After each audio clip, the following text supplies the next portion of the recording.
Hola, hola, hola, muy buenos días, buenas tardes, buenas noches.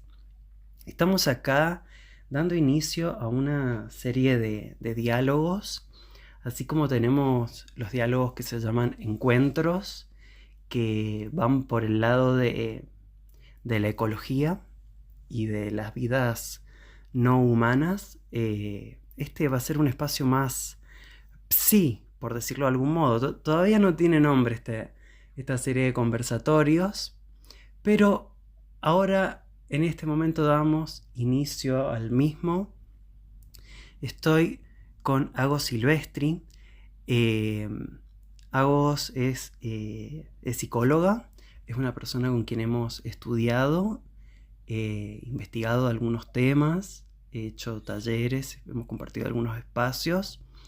Ella es psicóloga, docente, investigadora, está haciendo actualmente una investigación sobre psicoanálisis y teoría queer. Es sobreviviente de la uva, ya vamos a ver, ya vamos a ver por qué. Y reside actualmente en Bariloche, Río Negro.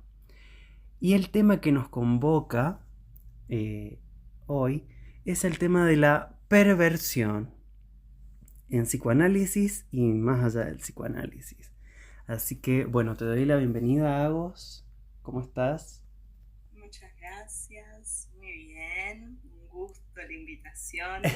Inaugurando sección. ¿Sabés que no sé si tanto? Porque pienso que puede inscribirse esto también de alguna manera en la ecología y en las vidas no humanas. Me gusta, me gusta. Ahora lo vamos a... Vos sabés que mientras lo decía pensaba al respecto, pero ahora vamos a poder profundizar. Quizás el cuarto encuentro de este otro espacio.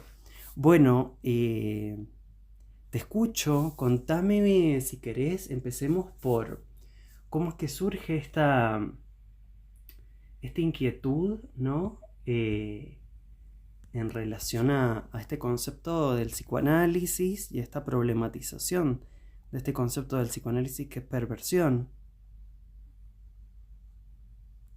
Bueno, quizás puedo responder esa pregunta y al mismo tiempo dar cuenta a qué refiere lo de sobreviviente de la uva. Dale.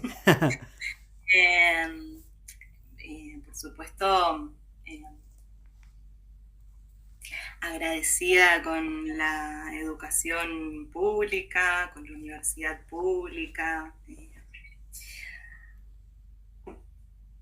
y al mismo tiempo en una relación problemática en particular con uva sí. Ujú. Eh, lo de sobreviviente tiene mucho que ver con ciertos asuntos que parecían verdades naturales en la facultad. Eh, en ese entonces yo cursé entre 2010 y 2015, 2016, Ajá.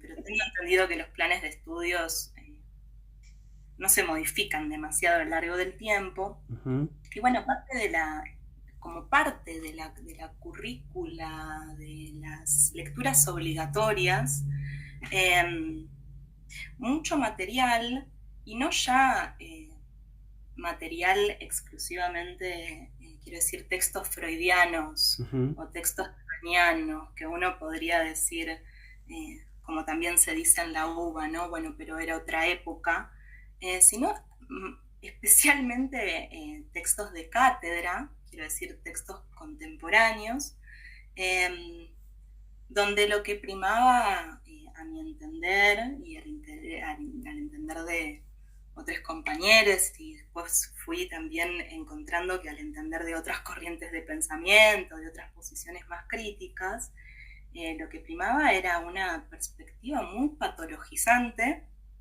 eh, heteronormativa, eh, y, y donde se cometían ciertas homologaciones que de algún modo eran aberrantes, quiero decir, relacionar ciertas configuraciones sexogenéricas, ciertos modos de desear, ciertos modos de vivir, sentir, vestirse, eh, íntimamente, directamente asociado con o bien directamente la estructura clínica de la psicosis o bien la estructura clínica de la perversión, Ujú, eh, que fue, bueno, esta en la que me interesé particularmente. ujú. Mm, Si tuvieras que si tuviéramos que comentar, digamos, a alguien que no viene del ámbito de la psicología, ¿qué se entiende en términos freudolacanianos por perversión? ¿Qué podríamos decir? bueno, en principio, esto es una larga historia, Em, pero me parece que un buen modo de contarla es que el psicoanálisis se ordena, el psicoanálisis hegemónico se ordena mayormente en torno a lo que considera un concepto fundamental, fundacional, que es eh, la teorización eh, del complejo de Edipo. Eh, que se entiende de muchas maneras, pero una de ellas es, corresponde a un proceso que atravesaría una persona durante, entre su infancia y su pubertad, eh, un proceso en el cual asume su sexualidad, la sexualidad que de alguna manera le corresponde. Esto es bastante curioso porque ahí hay una contradicción interna del propio psicoanálisis. Claro. Eh, asume esa sexualidad y básicamente, bueno, hay dos salidas, ¿no? La salida como hombre y la salida como mujer. Ahora bien, eh, un sujeto puede atravesar el complejo de Edipo de otras maneras. Puede desmentirlo, puede renegar de él. Esto en términos freudolacanianos se plantea de muchas maneras. Podría pensarse que se reniega de la castración, es decir, que se reniega de la diferencia sexual, se reniega de la idea de que hay dos sexos, de que hay hombre y mujer, eh, se reniega la idea de que la mujer no tiene falo, Ujú. eh, se sostiene la idea de la mujer fálica, de la madre fálica sobre todo. Eh, y de ese atravesamiento fallido, lo que aparece o lo que se hace aparecer es la estructura clínica de la perversión, Ujú. una, una forma de subjetividad que negocia con la norma y que al mismo tiempo la desacata. Eh, Ay, me a diferencia, encanta. ¿Qué? es hermoso. O qué? claro, esto que decía, uno hace una lectura contrapelo y yo dije, che, Claro. acá hay cosas, o sea, sí, pero no. Por eso fue que todo el tiempo me Claro. interesaba volver a esto, claro.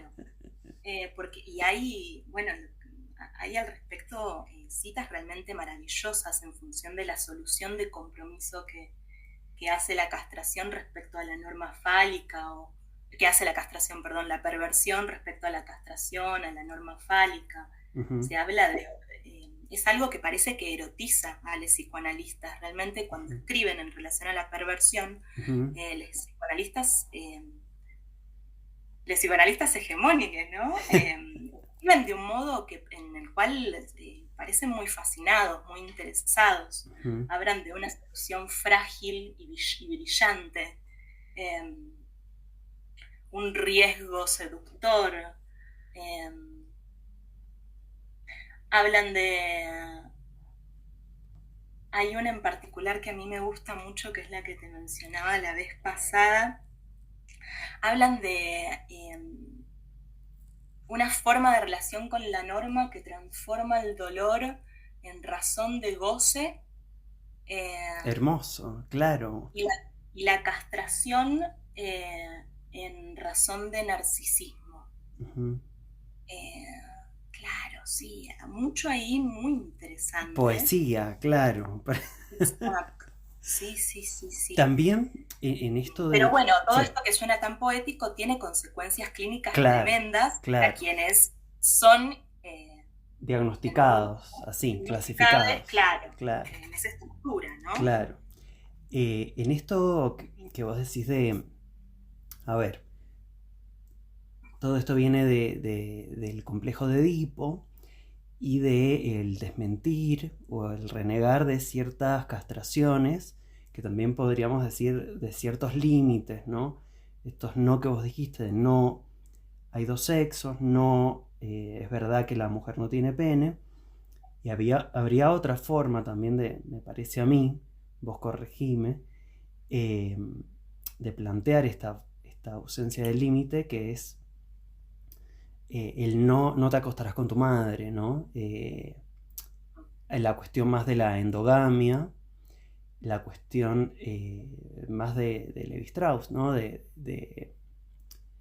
la ley de la prohibición del incesto, y ahí aparece la ley, ¿no? Como si con una ley tiene que ver el Edipo, es con la ley de la prohibición del incesto. Eh, y este no a la diferencia sexual también se puede leer, interpretar o pensar como no a la diferencia etaria, no a la diferencia de jerarquías, no, no una serie de diferencias. Digo, como para...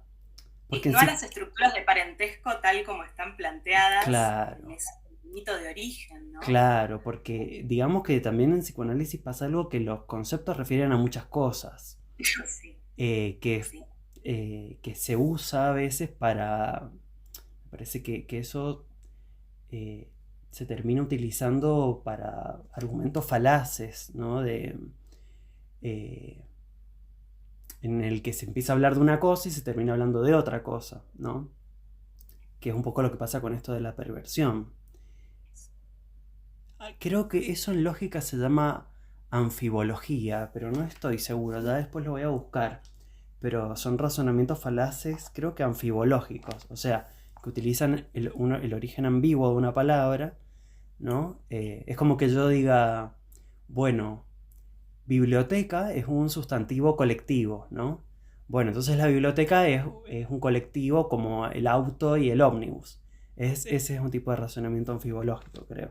Me parece que en psicoanálisis se peca bastante de eso y que se termina utilizando para decir cosas que no se quieren decir a veces tan explícitamente. Sí, yo creo que esto, que me gusta mucho lo anfibológico. Esta también, yo lo he pensado como ambivalencia, ambigüedad, Ujú, eh, viene del planteo, o sea, llega en el asunto de la perversión, de la mano del mismísimo Freud, porque el señor no llega a desarrollar un concepto unificado de la perversión. ujú, Quiero decir, es eso, es una categoría que tiene muchos sentidos, tiene un carácter muy vago, muy impreciso. ujú, Eh, y eso es interesante, porque por una parte, me parece que es esa misma esa misma vaguedad, esa misma imprecisión, esa misma forma de hacer derivar en un montón de sentidos, lo que le permite extenderse eh, y llegar a involucrar y a demarcar de manera más específica y enlazar ujú, diversidades sexogenéricas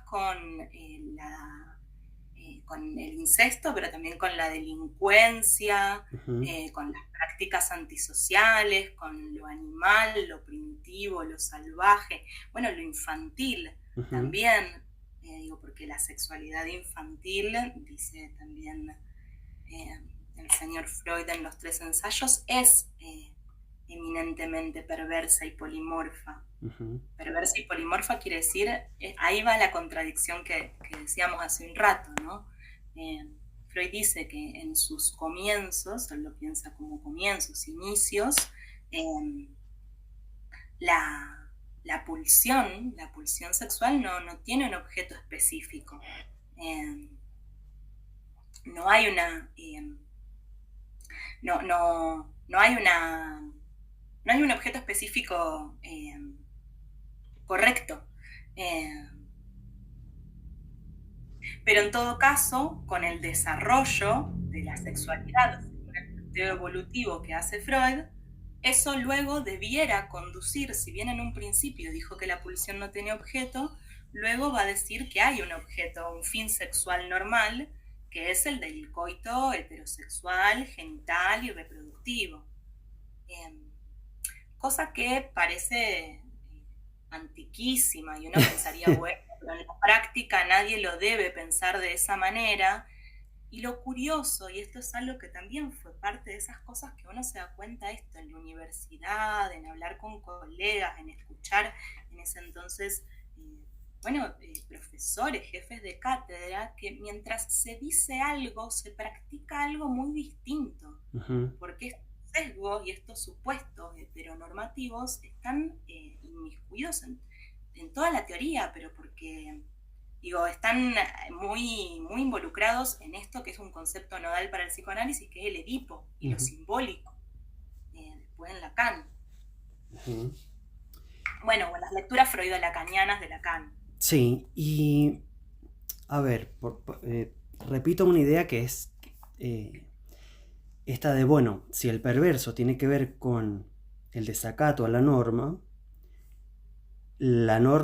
puede ser tanto la ley penal como puede ser la norma sexual, entonces se termina igualando asesinos, homosexuales, ¿no? Y patologizando sexualidades no cis coitales reproductivas monógamas. Patologizando y criminalizando, claro. En esa ambigüedad, claro, como tiene un montón de efectos. Que pienso sí. Efectos peligrosos. Sí. Donde, hay que ver cómo se trabaja, ¿no? Que pienso también hasta qué punto esto que vos decías que cuando leías cuestiones sobre perversión estaba como romantizado o erotizado, una escritura como con estas características. ¿Hasta qué punto eso no es una fantasía neurótica de quien escribe? O sea, ¿por qué? Porque me parece que está como fetichizado, ¿no? Bueno, eso es espectacular, porque a mí eso me encanta del psicoanálisis. Creo que en muchos aspectos está todo ahí, ¿no? Es muy transparente en cierto sentido, porque esto está pensado en relación a la perversión misma, quiero decir, está teorizado que las fantasías neuróticas y las fantasías perversas no son tan distintas. Solamente la diferencia está en que, y acá de vuelta, ¿no? Estos bordes peligrosos, le perverse lleva a cabo sus fantasías, las convierte en acción, las ejecuta, dicen, esto creo que lo dice Castoraez Galanier, la ejecuta en el plano de lo real. Claro. El perverso hace lo que el neurótico fantasea. Exacto. O la perversión es el negativo de la neurosis, así como las formulitas, así típicas. Bueno, y esta concepción, como para ir avanzando, vos has planteado una resignificación o una reapropiación o una desambiguación de este concepto de perversión, que me parece súper interesante también, porque convengamos que neurótico es lo que el sistema nos hace, entonces, ¿para qué ¿Cómo va a ser la, cómo va Al a, cabo que ni quería. cómo va a ser la dirección de la cura llevar a la neurosis a un perverso, Bueno, digo? No, no digo que ese sea el planteo, pero me bueno, gustaría... pero un poco, creo que, me parece que es un poco el planteo, Ujú, de alguna manera. Un planteo que se asume como un desafío, ¿no? Y como, ujú, bueno, en el mejor de los casos. ujú. Pero en general las estructuras se piensan como inamovibles, ¿no? No hay pasaje Claro. posible de la perversión a la neurosis o viceversa. Sí, y que tiene un Son carácter ejes, súper moral. sí, Tanto esa dirección de la cura como el concepto mismo de perversión. sí. Sí, y por otra parte que este tipo de clínica, digamos, esta clínica, bueno, hegemónica, dominante, que no tiene como un cuestionamiento un epistemológico en donde piense con otras disciplinas y no solo con el psicoanálisis y Lacan y Freud.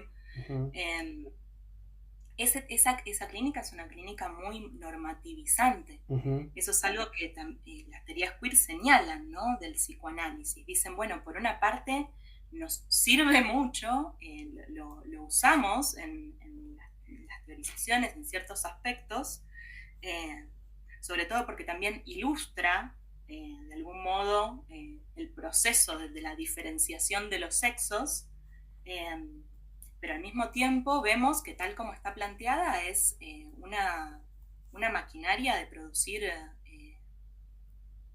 de perpetuar la heteronorma y en ese ujú, sentido de producir también padecimiento, ¿no? ujú, Eh, podríamos pensar en términos, en otros términos que no son estrictamente el psicoanálisis, pero en recortar las potencias. ujú, Eh,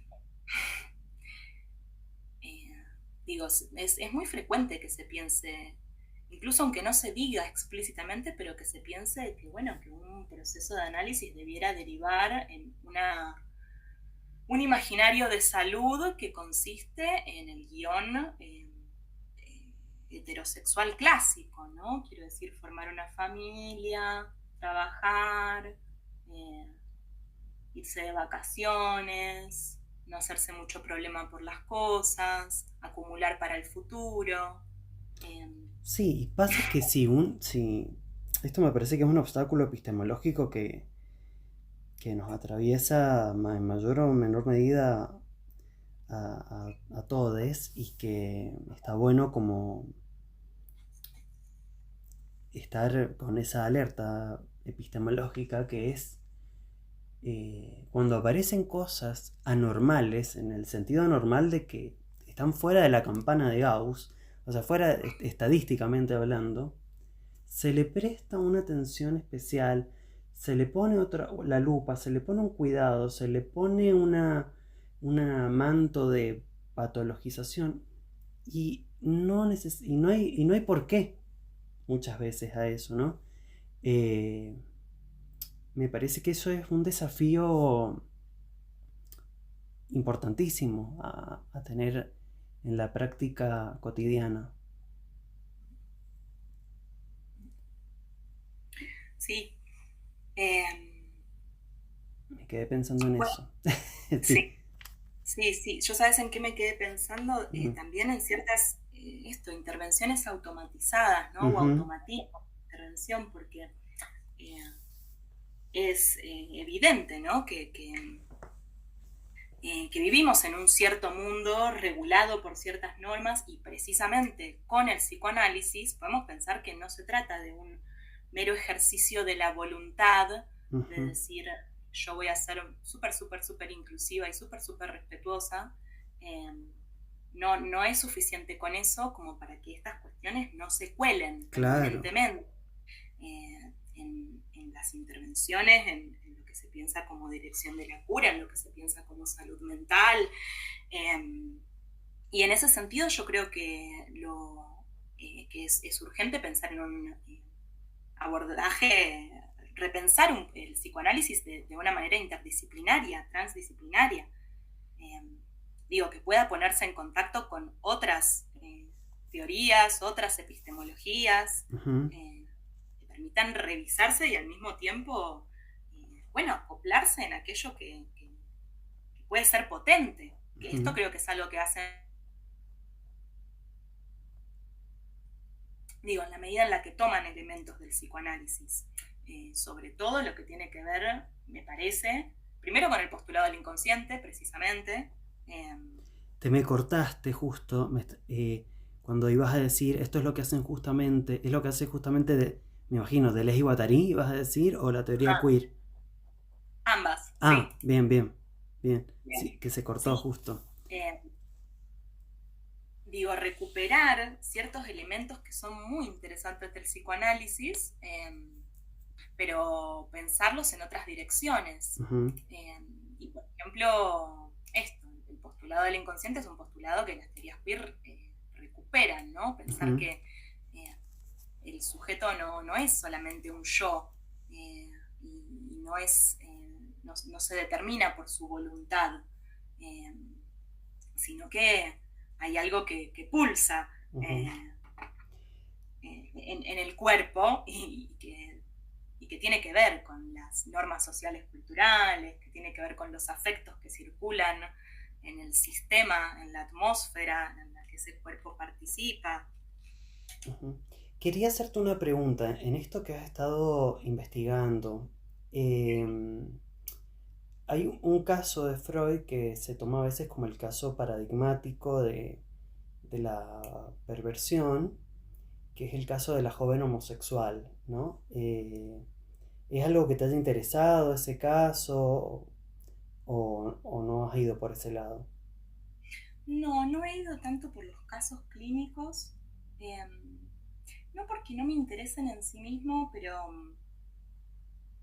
mm, que mi interés en realidad en la investigación que estoy haciendo, más que discutir los casos, Ujú, fue retomar algo de esto que efectivamente se dice de la perversión en términos de no solo de los escritos de Freud, sino sobre todo en la transmisión del psicoanálisis. claro. eh, y, mm,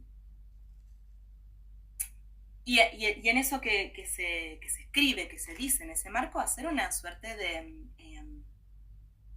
reapropiación crítica, ¿no? Ujú. De esto que nos pasaba, decir, ay, hermoso eso que está diciendo. Digo, usar incluso eso mismo, pero más que para dar cuenta eh, mm, de una rareza en la perversión en sí misma, para mostrar un poco cómo podríamos decir que la perversión denuncia la rareza de la norma, ¿no? Ujú, O más bien da cuenta de que es artificial, de que se puede hacer otra cosa, de que ujú, se puede sortear, de que se desarrollan ciertas estrategias eh, para cuestionar, para encarnar un cuestionamiento a esa norma. ujú, Y sobre todo me he centrado mucho en esta cuestión de la reapropiación, eh, en el hecho de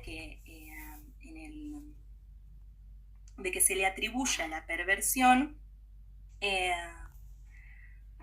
esto ya en el psicoanálisis más freudiano-lacaniano, no solo freudiano, quiero decir, llamo psicoanálisis freudiano-lacaniano a este psicoanálisis que me parece que es el que ocupa una posición dominante en términos de la sí, transmisión, establece como una cierta equivalencia entre ciertos conceptos de Freud y de Lacan, equivalencias que son en ocasiones cuestionables, pero que a través de esas equivalencias hacen como si fuese un aparato teórico recargado, reloaded, ujú.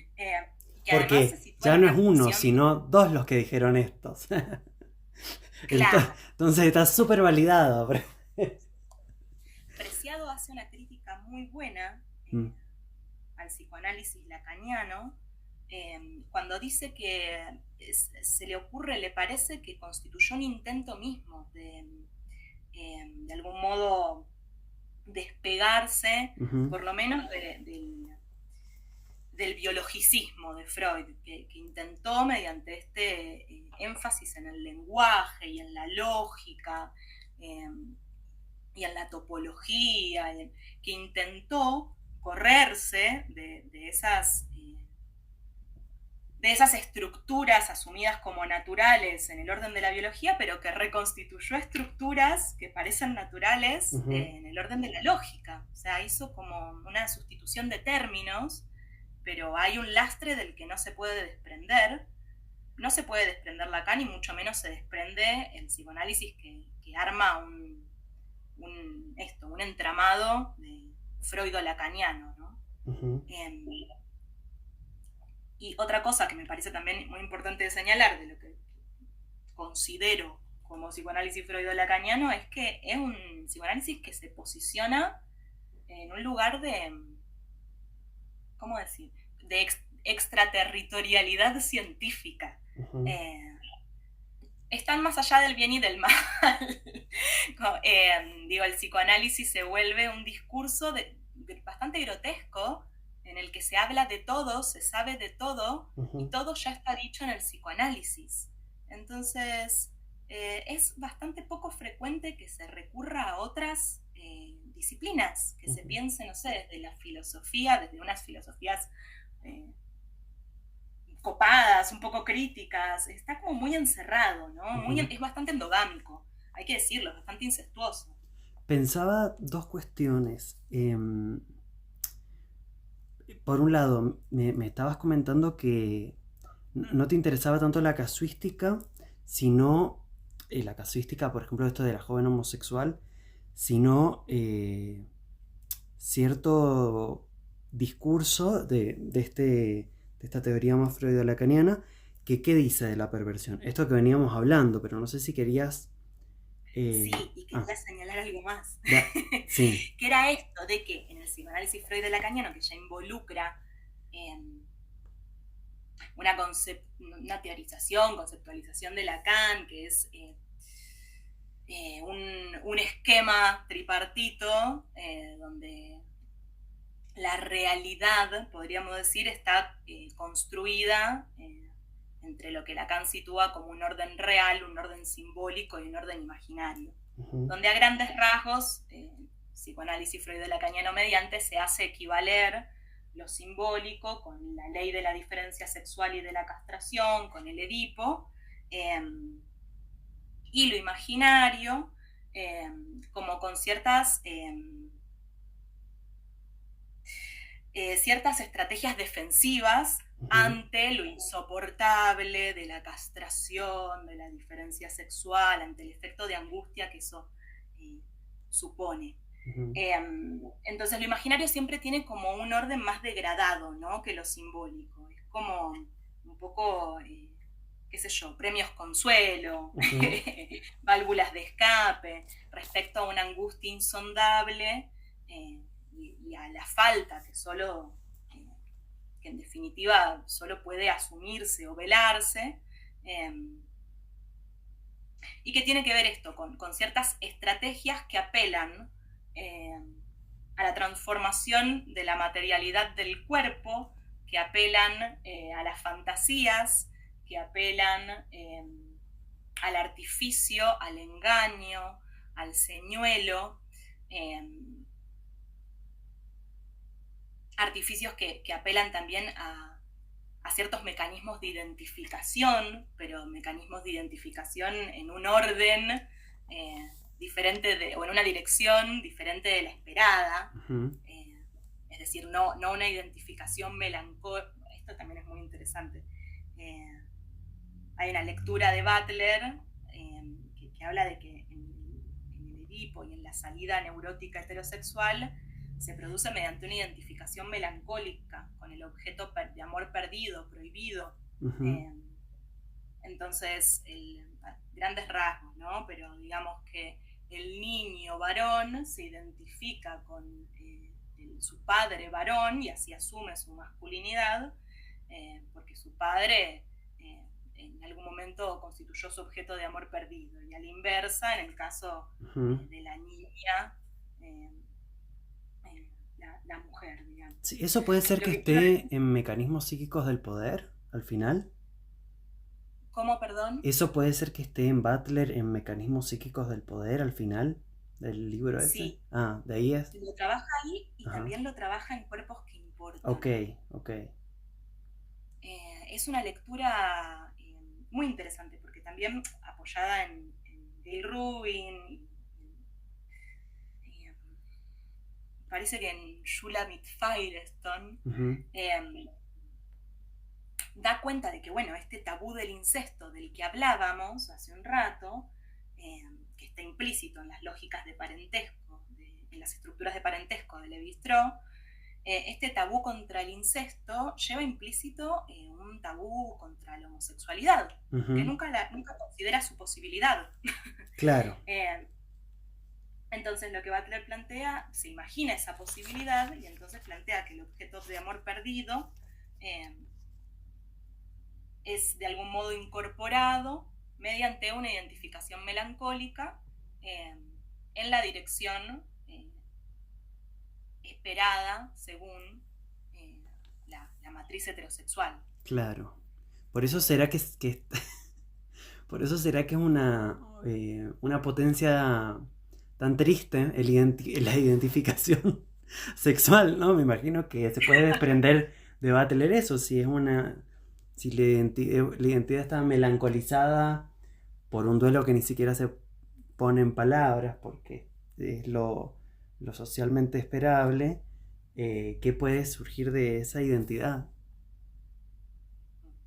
No sé, digo, después uno ve los rituales de confirmación de la masculinidad y son despotenciadores mayormente, ¿no? Bueno, Deleuze hablaba de la castración anal, o sea, que el cuerpo se amputa y la primera parte que se amputa es el ano, es el primer territorio privatizado del cuerpo.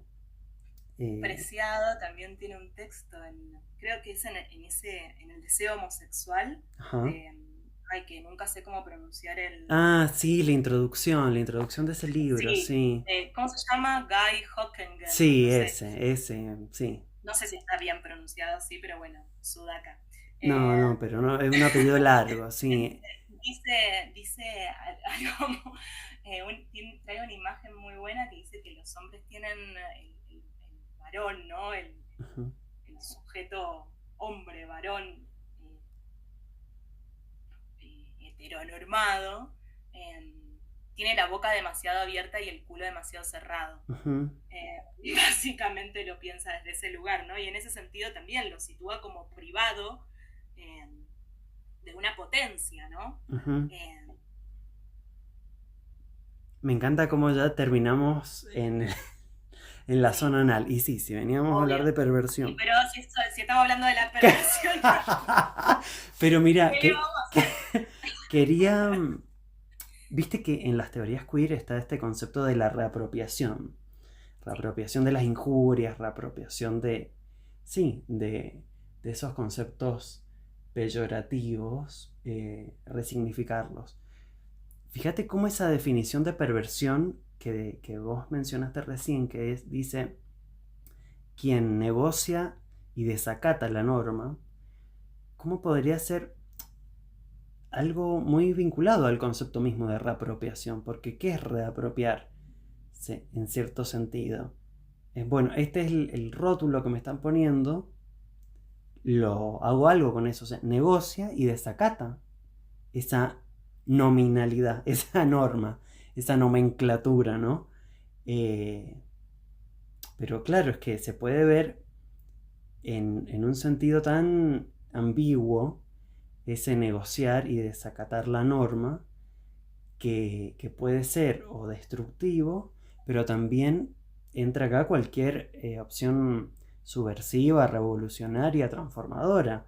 En ese sentido, hay una concepción del ser humano, porque convengamos que la concepción es que la mayoría son neuróticos y después hay menos perversos y menos psicóticos, ¿no? Pero es una concepción del ser humano súper conservadora eso. ¿Se entiende Estoy Sí, pensando en sí, voz alta, ¿no? Pero sí. como la antropología que subyace es una antropología de un ser humano conservador. Sí, sí.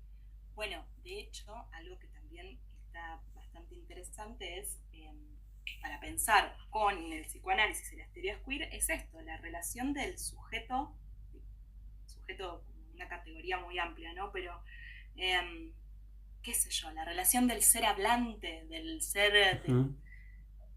eh, de este modo de animalidad que es la humanidad, claro, qué sé yo, de estos cuerpos, estas cosas que somos, la relación con la norma, el psicoanálisis en buena parte la piensa como una relación de acatamiento, de sumisión, Ujú. y piensa que no hay, no hay otro modo posible de relacionarse con la norma que aceptar de algún modo la falta y la castración y en todo caso velarla de Ujú. manera defensiva, pero la falta y la castración eh, son ahí fuerzas reguladoras eh, indiscutibles. La ley en este sentido es inapelable y ahí Claro. están estas equivalencias tan problemáticas, porque lo que queda como una ley inapelable es la ley de la diferencia sexual, de que hay dos sexos, de que son mutuamente excluyentes, de que hay ciertos destinos para uno y ciertos destinos esperables para el otro. Bueno, las consecuencias de la diferencia anatómica entre los sexos. Ujú. Y lo que se dice de la perversión en muchas ocasiones es muy interesante y es maravilloso porque, bueno, a mí me parece muy interesante porque, claro, a diferencia de la psicosis, se dice que en la perversión lo que sucede es que pueden coexistir enunciados contradictorios. No es que que desconoce la norma de la diferencia sexual, no es que eso no se, eh, no se inscribe o Ujú. no le atraviesa, no, eso le atraviesa. El asunto es que tiene esta posibilidad, dicen, de funcionar relativamente bien y en contacto con la realidad. Esto es algo que dice eh, un psicoanalista que se apellida Argentieri, si no me equivoco, Ajá. funciona como está más o menos bien orientado, digamos, dice, pero tiene un delirio circunscripto referido a lo sexual. Eh, y en ese sentido, hay como un cierto registro esto de la falta, de la norma sexual, de la diferencia entre los sexos, y al mismo tiempo hay permanentemente una afirmación en la dirección opuesta. Eh, hay una serie como de enunciados contradictorios que lo quieren ejemplificar en algunos textos y uno dice que el perverso es alguien que permanentemente dice lo sé, pero aún así. Ujú. Y entonces está siempre en el intento de cuestionar la ley del padre eh, y en este sentido la ley inapelable de la diferencia sexual. Y hace esto, negociaciones, hace conciliaciones, Ujú. eh, hace síntesis, dicen,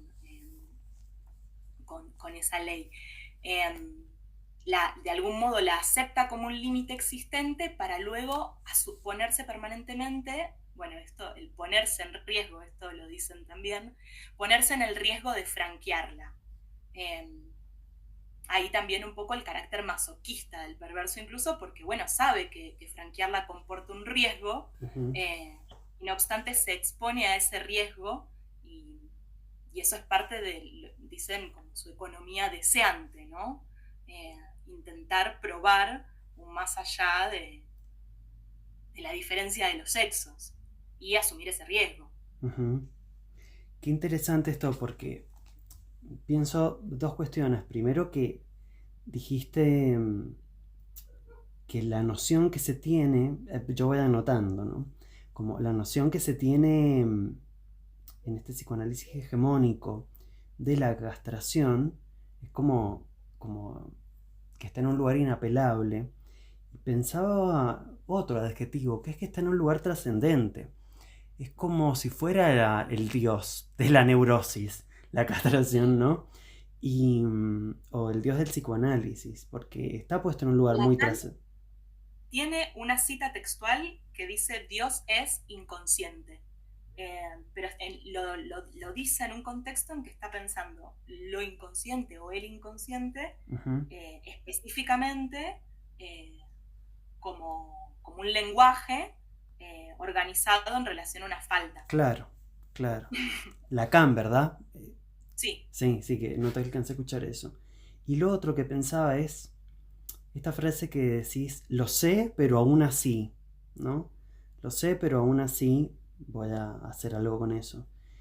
Como si eso no aplicara a tantas otras cosas que lo sexual. O sea, la finitud de la vida, lo sé, pero aún así voy a alimentarme para no morirme ya.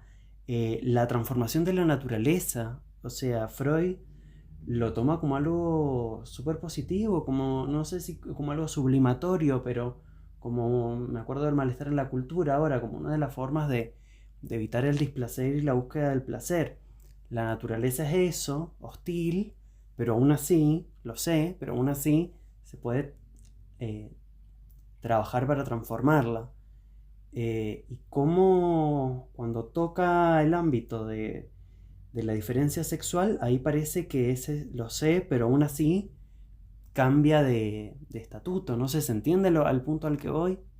Sí, el lo sé, pero aún así ya entra como en un orden Deja de ser de sublimatorio, culminación. claro. De, y también toma la forma de, bueno, me lo estoy buscando. Ujú, Eh, a mí hubo algo que me interesó mucho, que fue encontrar eh, que, bueno, entre los mecanismos que le atribuye Freud a la perversión, estos mecanismos defensivos, habla de la escisión del yo. Eh, por esto también esto de la coexistencia de enunciados contradictorios, ¿no? El yo se divide, no hay una única identidad, un único yo, eh, sino que aparece algo más bien de carácter múltiple, donde se pueden manejar distintas versiones a la vez y coexistir. Esto cuando habla de los poetas, de el poeta, de la ars poética, esto mismo, realmente esto mismo, ya no lo llama escisión del yo, eh, sino que lo llama, eh, se me fue exactamente ahora el modo de decirlo, pero básicamente dice que el poeta hace lo mismo, dice que se divide en yoes parciales, ujú. eso dice que el poeta se disocia y observa sus yoes parciales y que entonces, en función de ahí, eh, a partir de esa escisión, eh, hace su tarea, ¿no? Que es una tarea que aparece como virtuosa. Eh, entonces, lo que en un lugar es llamado escisión del yo y es aparentemente una defensa imaginaria patológica, eh, Ujú. para el poeta es un modo de, eh, de sublimar y es un modo de embellecer, eh, de estetizar la realidad. Ujú. Claro, claro. Es muy curioso. Sí, la doble moral, claro, ahí hay una doble vara a la hora de... También pensaba, bueno, en esto de que la perversión se aplica tanto al delincuente como al homosexual. Digo, también hasta qué punto no resulta problemático intentar hacer esa desambiguación porque sería una desambiguación moral también. Porque, ¿no? Y por Porque, eso la retomo esa. O sea, me claro, parece que es algo que más que desambiguar está bueno ver por qué se da esa... claro, eh, claro. Porque si no es como, ah, bueno, en no nos dónde confundan con los se delincuentes. convierte esa intimidad sí, entre Ujú, eh, invertidos, perversos, ujú, delincuentes. eh, Hacen asociaciones también recurrentes con la toxicomanía, eh, ujú, bueno, también con la paranoia, que eso ya es otro cantar, ¿no? Pero ujú. también hay una... relación, eso la trabaja de manera muy linda Jorge Reiter, Sí, sí. la relación entre homosexualidad y paranoia Ay, en el podríamos psicoanálisis. hablar de eso. Me parece súper interesante porque Freud tiene un texto donde vincula esto de eh, una serie de mecanismos que se dan en la homosexualidad, en la paranoia. Y me parece súper interesante pensar como, bueno, a ver, si te andan cagando a palos por la vida, y sí vas a andar más paranoico, como se da más supervivencia, no paranoia, pero te escucho, me parece súper interesante esto. Mm, Reiter de alguna manera dice algo parecido, ¿no? De algún modo, a mí esto es lo que tiene de tan... para mí esto es lo que tiene de tan copado el psicoanálisis. Uno puede permanentemente decir, lo sé, pero aún así, ante lo que lee, ¿no? Ujú, Porque de algún modo hay una verdad a medias dicha ahí dando vueltas todo el tiempo. Eh, Quiero decir, es posible pensar una ligazón sensata, lógica, ¿no? Entre eh, la homosexualidad en los términos del psicoanálisis, pero podemos pensar una vida minoritaria ujú, que se ve asediada en, en- en un contexto eh,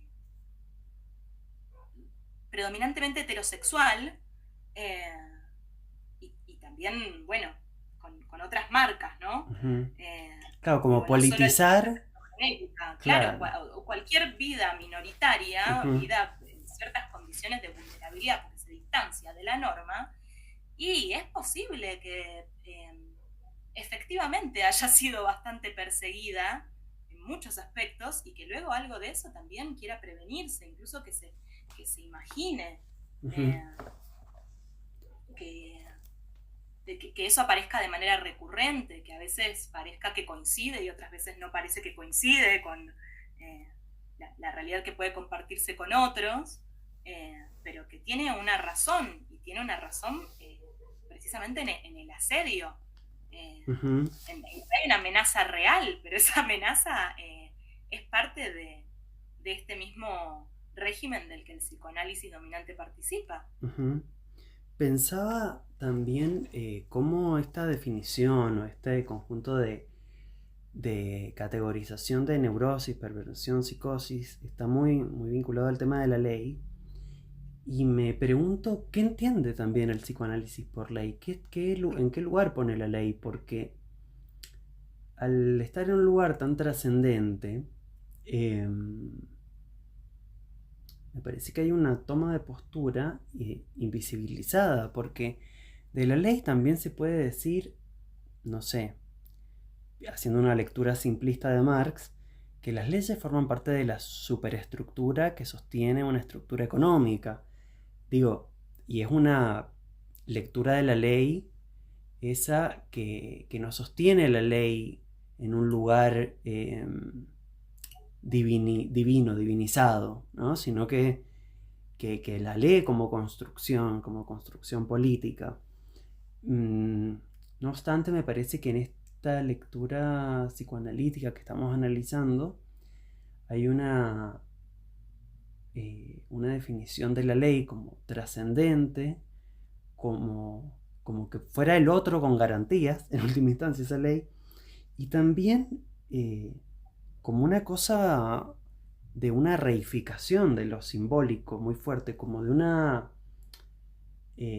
sedimentación. Es como, bueno, si en el inicio eso no operó, listo, para sí.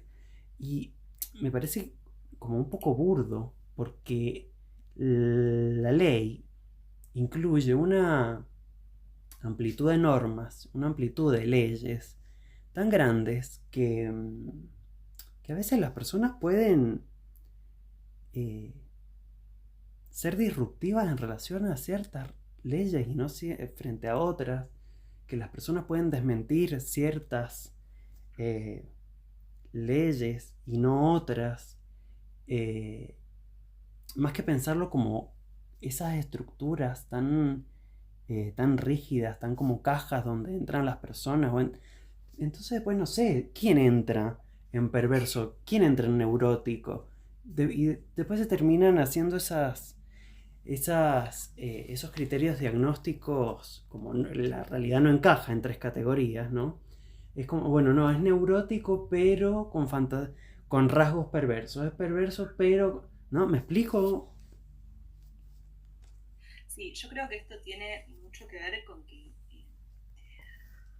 aunque hay muchas paradojas en el psicoanálisis, aunque se hable permanentemente del caso por caso y Ujú, de la singularidad, el psicoanálisis, pero por sus fuertes fundamentos estructuralistas, tiende a buscar la estructura invariante. ujú, No piensa en términos de una multiplicidad, difícilmente piensa en términos de movimiento, de deriva, eh, sino que hay todo el tiempo una búsqueda de un origen trascendente. Eh, y es, de alguna manera es divertido, porque uno, claro, lo lleva a un lenguaje más coloquial, que llama de pronto al detalle, a ver qué quiere decir la ley, pero que ujú. hay una sola ley, y eso cae inmediatamente por su propio peso, porque es algo que está pensado en un orden de abstracción que no se corresponde con el mundo en el que vivimos. Claro. Y que es una hermosa forma de volver incriticable a una teoría, porque De yo, hacer ese mismo mundo, claro, claro, claro, como de rehacerlo una y otra vez. claro, Decir como, esto es así y siempre va a ser así. sí, sí, eh, es muy triste, es melancólico en cierto sentido y es muy, de algún modo, coherente, porque hay ciertos, en esto de los tonos, por esto de que también me está interesando esta cuestión del campo de lo imaginario, y entonces podríamos pensar de los afectos, la materialidad, los tonos, los detalles. eh, Me llama la atención como, así como hay un tono un poco caliente cuando hablan de la perversión, mm, eh, hay un tono muy melancólico cuando hablan en relación a la ley. Eh, la angustia es el único afecto que Lacan considera como válido, ¿no? Es como el afecto que no miente. ujú, Eh, y eso sucede en relación a lo inapelable de la ley, de la falta, de la castración. Eh, y si bien en este sentido un poco melancólico, muchas veces se hacen, ¿no?, unas ciertas eh, apologías de lo imaginario, esto, en términos de, ay, qué linda la poesía, qué lindo el arte, y sublimamos, y qué sé yo, eh, todo tiene, esas zonas, esas partes de la teoría, tienen un tono muy melancólico, eh, donde parece haber una suerte de resignación ujú. eh, a, a esa norma que se insiste en escribir una y otra vez como un simbólico, es decir, como una ley, que claro, se piensa, es absurdo, se piensa como ahistórica, o sea, no importa cuándo, no importa dónde, esto es Ujú. la ley que... Y tiene sentido porque de algún modo Levi-Strauss lo piensa de algún modo como aquello que separa a la humanidad civilizada de lo salvaje, ¿no? Sí, Eh, claro, o a la naturaleza de la cultura, exacto, que es la claro. prohibición del incesto, claro. Pero que incluso en Levi-Strauss está en las civilizaciones, en todos los humanos. O sea, ahí también es interesante, porque él lo que plantea un poco es que cambia el objeto de la prohibición y cambia la penalidad y la dureza de la penalidad, pero está en todas las agrupaciones humanas esa prohibición. Como Dios. Claro, claro. Sí, sí, En donde no están los animales, va a decir él, sí. no Y humanos. claro, bueno, de ahí también un poco la relación entre la perversión y la animalidad, la bestialidad. Ujú, Eh, Iba a decir algo respecto a esto que decías de está en todos lados. Bueno, que Freud tiene su propio mito, ¿no? En relación al tabú del incesto, que tiene como un poco este tono más cientificista, de la antropología estructural, pero Freud trabaja con el mito de la horda primitiva. Ah, sí, pero que eso ningún antropólogo que, Inchequeable. que se precie de tal lo puede tomar como algo válido. Es como el texto de Moisés. Son Claro, bueno. pero ahí a mí lo que me copa, digo, che, bueno, qué interesante, porque acá estamos viendo cómo este concepto nodal del psicoanálisis está armado en buena parte de mitología. Claro, Eh, claro. entonces, quizás a través de la mitología, para decirlo rápidamente, a través eh, de la fantasía, de la fabulación, se puede hacer otra cosa. Si esto tuvo su origen fundamentalmente en mitos, ¿por qué la salida no sería también mediante, como al psicoanálisis le atribuye a la perversión, el engaño, la fantasía, eh,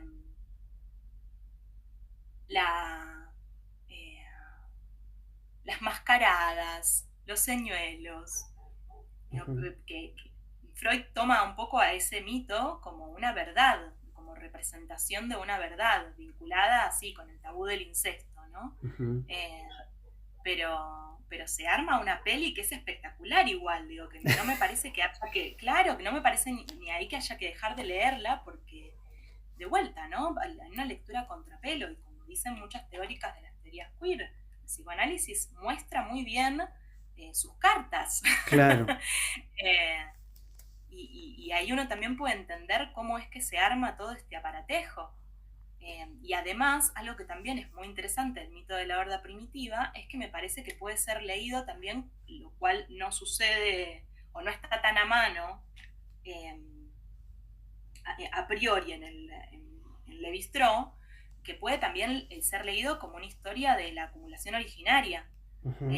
Porque el padre primitivo se autoafirma de algún modo como Freud piensa que en el mito de la horda primitiva hay un padre de la horda. Sí, que se ha hecho con todas las mujeres. Claro, sí, que tiene acceso a todas, uh-huh. Y que prohíbe a sus hijos, a sus mujeres, ¿no? Uh-huh. Los priva de un goce que le está reservado a él, digamos. Y que me parece que acá puede hacerse una lectura de esta acumulación y privación, uh-huh. Donde el padre se queda con todas y los priva a sus hijos de acceder a esto, a un privilegio que le está reservado. Uh-huh. Y después esa historia sigue con que los hijos, o sea, los hermanos, se agrupan, se ponen de acuerdo, matan al padre y se lo comen. Y después ya no se acuestan con las mujeres porque les da culpa. Entonces, claro, porque lo introyectaron. Exacto. O sea, no está ahí, pero ahora lo tienen adentro. Claro. Y esto permite vincular esta mitología con el cristianismo, con las religiones abrámicas, con lo judeo-cristiano, porque, porque la hostia es el cuerpo de Cristo y como todo ese asunto. Pero... Y la culpa. Claro. Y la culpa. Entonces se puede, sí. Pero ya genera culpa. Eso que se puede. Claro, sí. Y de algún modo, bueno, ahí termina la historia, ¿no? Uh-huh. Y se va a buscar mujeres afuera, que sería la exogamia, claro. La consecuencia de la prohibición del incesto. Te quiero hacer... Sí, no, perdón, te escucho. No, ahora que hablábamos de la culpa, uh-huh. Otra cosa que me resulta curiosa del Edipo, uh-huh. Es que según el psicoanálisis en sus teorizaciones en relación al Edipo, es durante el atravesamiento del Edipo que se instalan lo que llaman diques psíquicos. Ujú. Es decir, un cierto repertorio de emociones morales, entre las cuales la culpa forma parte de ellas, entre las cuales la culpa es como una vedette de la cosa, pero que también aparecen el asco, la Ujú. vergüenza, el pudor, eh, todas emociones de carácter moral. Digo, de carácter moral en la medida en la que mediante estos afectos se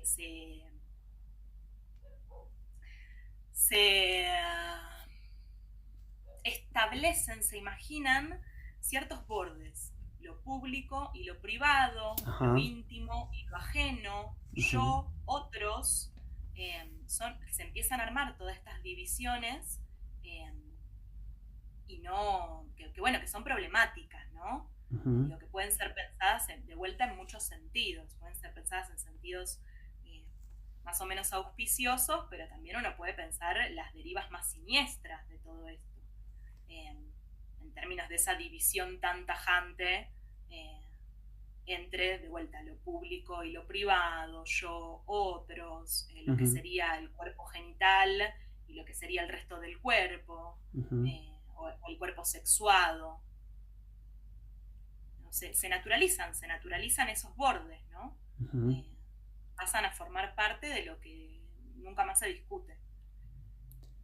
Tengo dos preguntas para hacerte. Diga. No sé si dos preguntas finales o no, pero por un lado, pensaba en la película Psicosis de Hitchcock.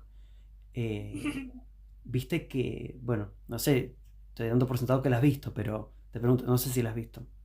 La he visto, la he visto. Ah, ok.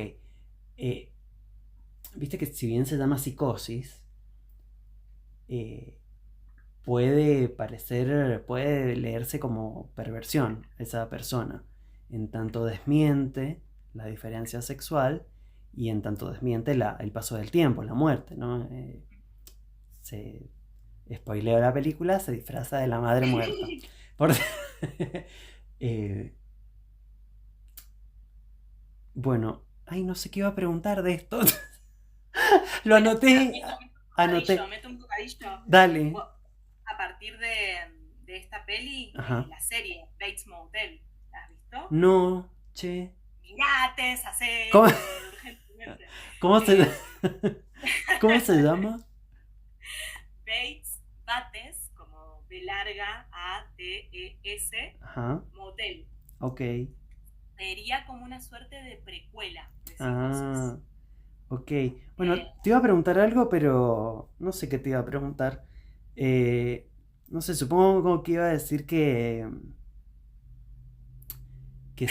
se termina unificando esta desmentida de diferentes leyes, porque en última instancia no deja de ser alguien que se trasviste, que puede ser, ¿no?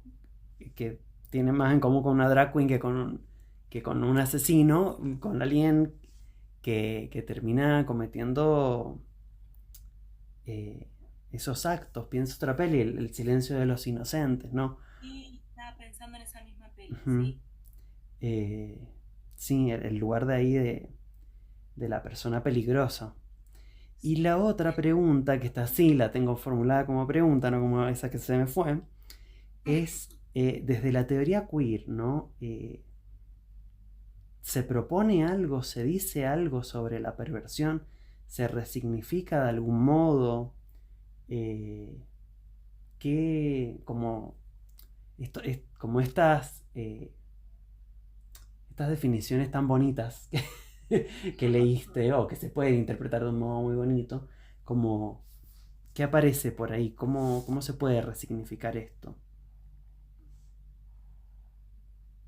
Quiero hacer una pequeña mención que me quedé en el tintero de la pregunta anterior, y ahí voy a eso. Dale. Lo que decías de ese cuestionamiento de distintas leyes o de distintas fronteras, por ejemplo, la frontera entre la vida y la muerte, a partir de Psicosis, del silencio de los inocentes, y bueno, también podemos pensar esta de Bates Motel, que es la vida de Norman Bates, eh, antes de lo que sería el escenario de Psicosis. Me parece que ahí también quizás es más interesante no hacer esa desambiguación del todo. Ujú, Perdón, me parece que es más interesante, sí, no hacer esa desambiguación del todo que hacerla.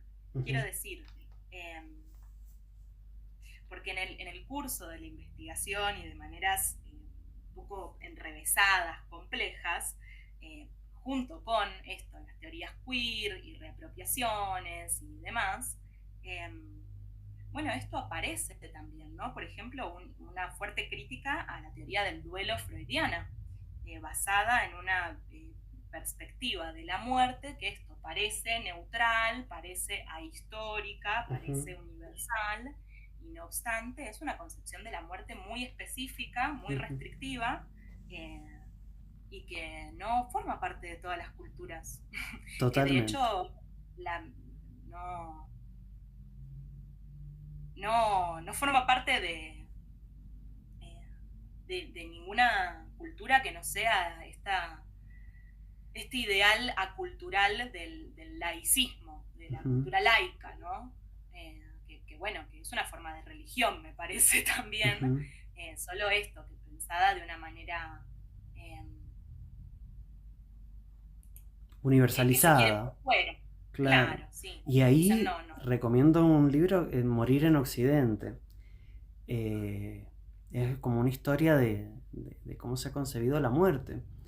Eh, y no hace falta irse a hace 1000 años. O sea, hace 3 generaciones atrás los velorios eran en las casas y ahora está súper privatizada la muerte. O sea, la gente muere y los familiares no están ahí, no lo ven. Está institucionalizada, privatizada, oculta. Por eso este libro habla de ¿Cómo se llamaba, perdón? Morir en morir en Occidente. Occidente. Sí, creo que es de Philippe Ariès.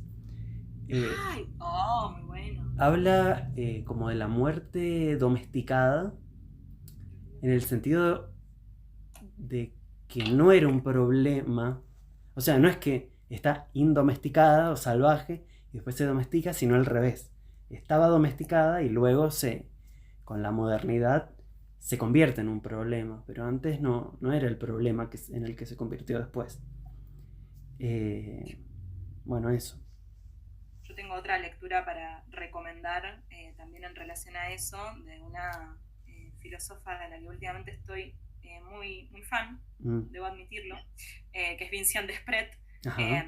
y que tiene un libro que se llama A la salud de los muertos, relatos de quienes quedan, Ujú, eh, que es un libro en el que desarrolla una investigación que realiza durante un periodo de tiempo, eh, y en la que ella expresa que lo que le interesa no es la muerte, eh, no son las teorías acerca de la muerte, sino una pregunta que ya de por sí es bastante en su formulación es muy poco tradicional para el marco académico con el que ella coquetea, que es qué es lo que hacen hacer los muertos a los vivos, mm, eh, cómo los muertos hacen vivir ujú, eh, a los vivos, cómo los vivos mantienen vivos a los muertos y eso, y bueno, trabaja como con distintas historias en las cuales la muerte se presenta de un modo mucho más interesante que como la finitud absoluta. Y esto, el duelo freudiano que básicamente consiste en ir olvidándose, ¿no? Ir ujú. Bueno, hay dándose de su objeto. hay un libro de un premio Nobel que ahora no, creo que se llama Masas, así, eh, ya ahora lo voy a buscar. Canetti. Hay un libro de Canetti, Masa y Poder se llama, en el que empieza a hablar de los distintos tipos de masas, en donde podemos pensar hombres y mujeres, donde podemos pensar la propia tribu, la ajena. Y él habla mucho de las masas de los vivos versus la masa de los muertos, que es algo que en otras coordenadas se ha, se ha contemplado mucho. Esto, claro, de qué le hacen hacer del protagonismo de los muertos, en lugar de como un objeto ahí inanimado y que no interfiere en la vida de los vivos. Qué interesante eso, sí. Eh, Ese libro no lo he leído, lo tengo pendiente, el que mencionaste.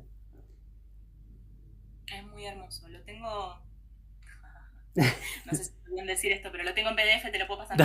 Eh, Bien, Che, en relación a lo que preguntabas de las reapropiaciones, sí. la perversión en el marco de las teorías queer, bueno, en esas búsquedas ando, en principio puedo encontrar que eh, hay reapropiaciones muy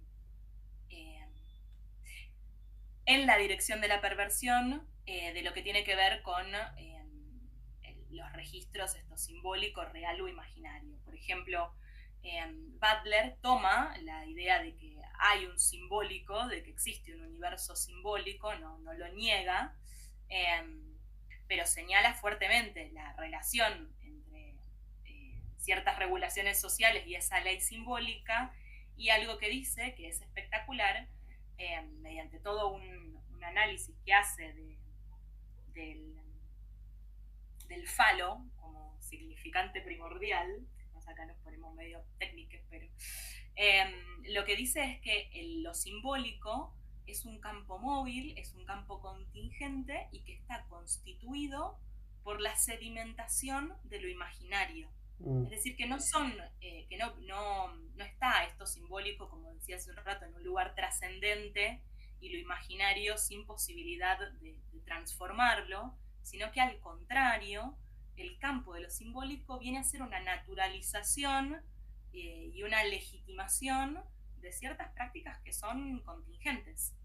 Eh, y que eso sucede, además, mediante una serie de repudios, donde ahí se ubica el campo de, Butler dice, de lo perverso y también de lo real. Eh, Digo, el lugar de la zona de abyección. Ujú. La zona de lo que es expulsado, para hacer precisamente ese borde, ¿no? De lo que es ahistórico, universal. Eh, Después, bueno, Preciado juega mucho también con la perversión eh, en, en sus ideas del falo lesbiano, de Ujú. las multitudes queer, De los y por otro, dispositivos de contrasexualidad. uh-huh, sí, sí, sí. Claro, sí, la contrasexualidad está ahí en una intimidad fuerte con la perversión. También Ujú. incluso en ese carácter de incorrección política, como en ese tono de transgresión, eh, de desacato. Eh, y Teresa de Lauretis eh, vuelve a interesarse mucho por este carácter perverso de la pulsión Ujú. que plantea Freud. Ujú. Eh, y señala precisamente eh, que el problema de que luego la sexualidad esté biológicamente dirigida en función de la reproducción. Eh, y también la usa para pensar que la sexualidad, esto en tanto eminentemente perversa, no es esencial a ningún cuerpo, sino que está implantada y que se implanta en un cuerpo en el contacto con otro. Digo, en este sentido tiene permanentemente este carácter de intimidad y de exterioridad a la vez. Ujú.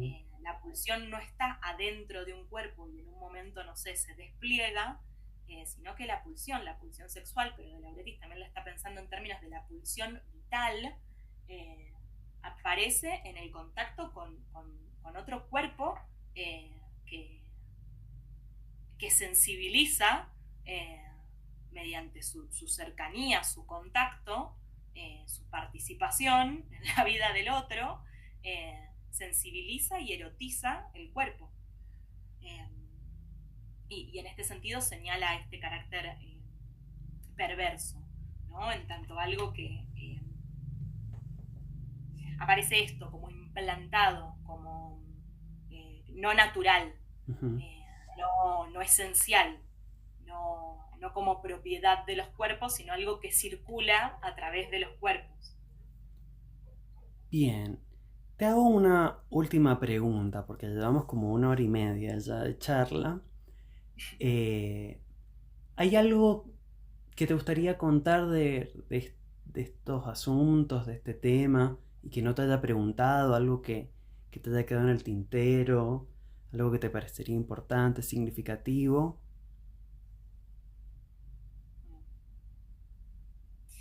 Y creo que me gustaría también como para hacer un loop, ¿no? Ujú, Quizás señalar un poco la intimidad entre siendo fiel también a los marcos teóricos con los que trabajo, ¿no? ujú, Señalar la intimidad entre lo que podría llamar mi experiencia de vida ujú, y esta investigación que estoy desarrollando, eh, y un poco eso, digo un loop, como volviendo un poco a esta dificultad en el atravesamiento ujú, eh, de de un campo académico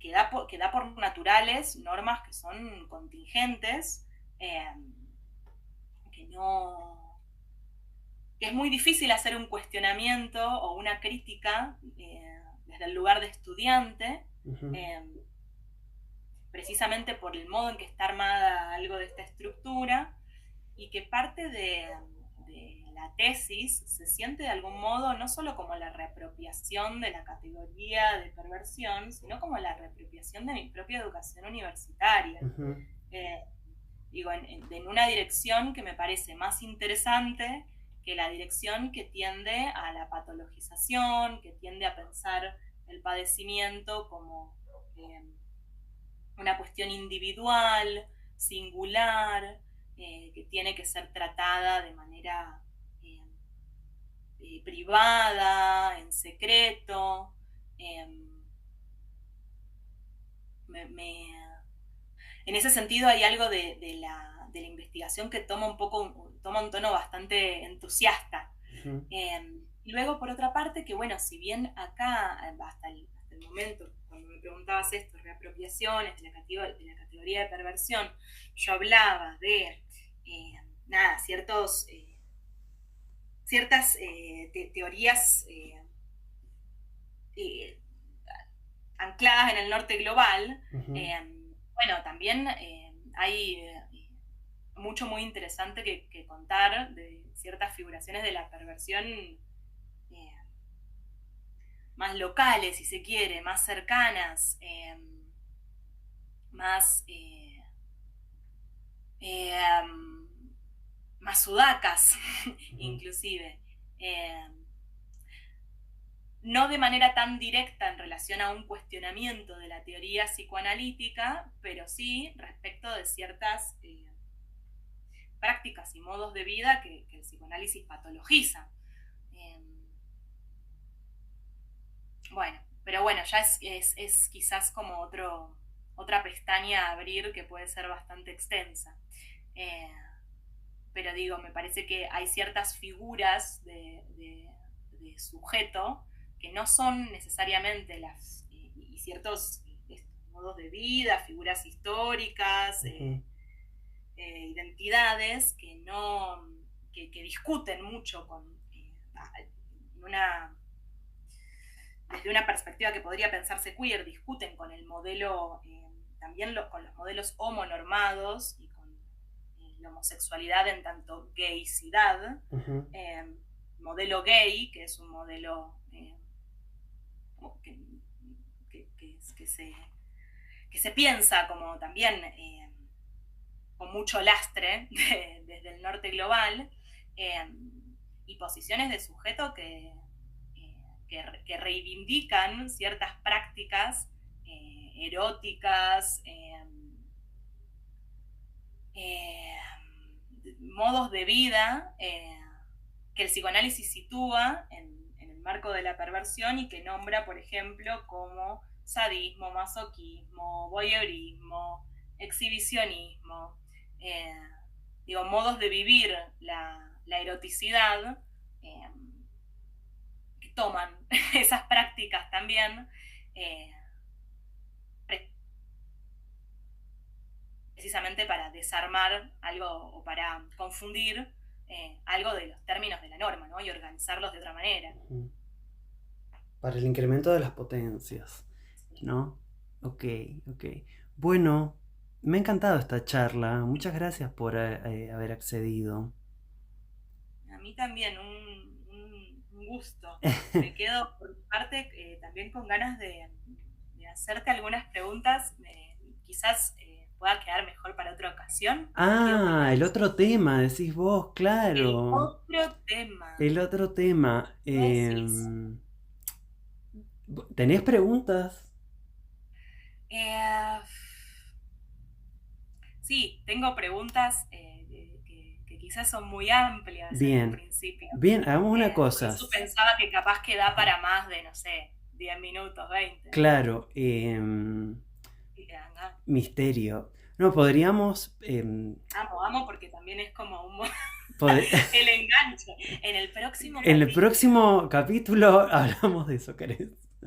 Porque... o sea, puedo parar la grabación ahora y hacemos ahora el próximo capítulo, si querés, pero para que queden como... porque...